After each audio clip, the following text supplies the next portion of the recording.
What is a space? It's a good question.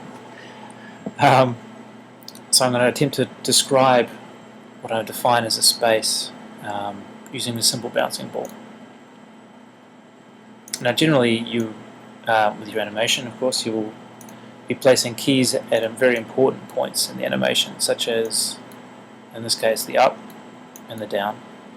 But it could be anything else. It could be some breakdowns. I suppose that is a breakdown. It could be the keys. It could be extremes. It doesn't matter. And then you go about making this curve, which is the space, by the way. But I'll describe it a little bit more.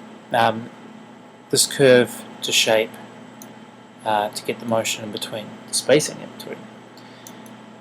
So of course one way you could go about this would be to weight the tangents and then say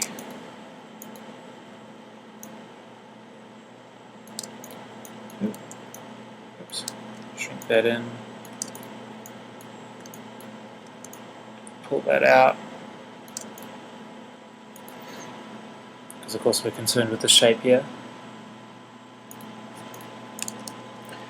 And that works. It's somewhat limiting, but it works. Another way, which is not as limiting, is to instead put keys in this area here, and say something like that.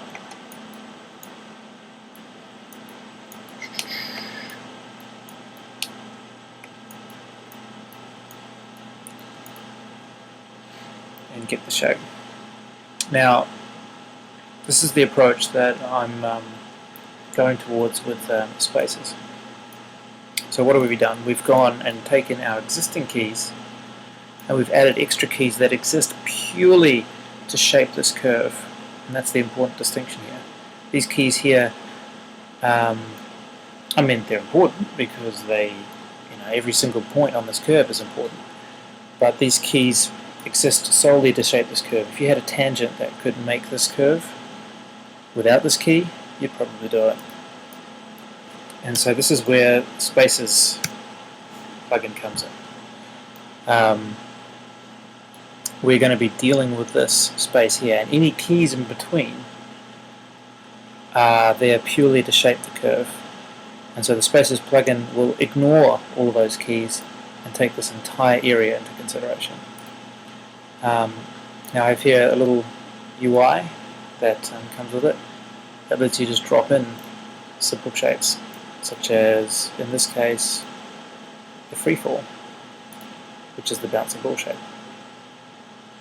and a parabolic shape, which will match this space. But of course it doesn't have to be like that. You can, maybe you want the jump. In fact, I want it this way around. Right?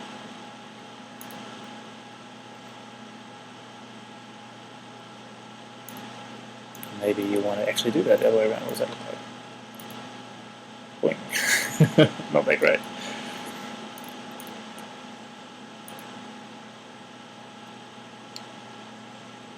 Perhaps we look at this jump and think, oh, it's actually quite nice, but I don't like this part here. I want it to start with that, and maybe have this over here for whatever reason. And maybe I like that kind of jump better, and I want to use that one. I can go and select all of this,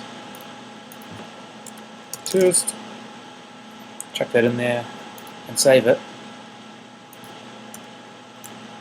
close it and reopen it, and there's my test. And I could say, well, I'm going to chuck that in here now. Oops, or invert it. So the goal anyway is to be able to work in at a macro level, so you don't have to worry about these spaces quite so much, because you can take existing curves and place them where you want them. If you use curves all the time, you can place them, and of course, it works also just as a simple starting point. So if you didn't want this exact shape, you could still start with this and then stick it in position. The other thing that this plugin does is the extra functions such as in-betweening and move in-betweening, which I've got as little hotkeys here. Treat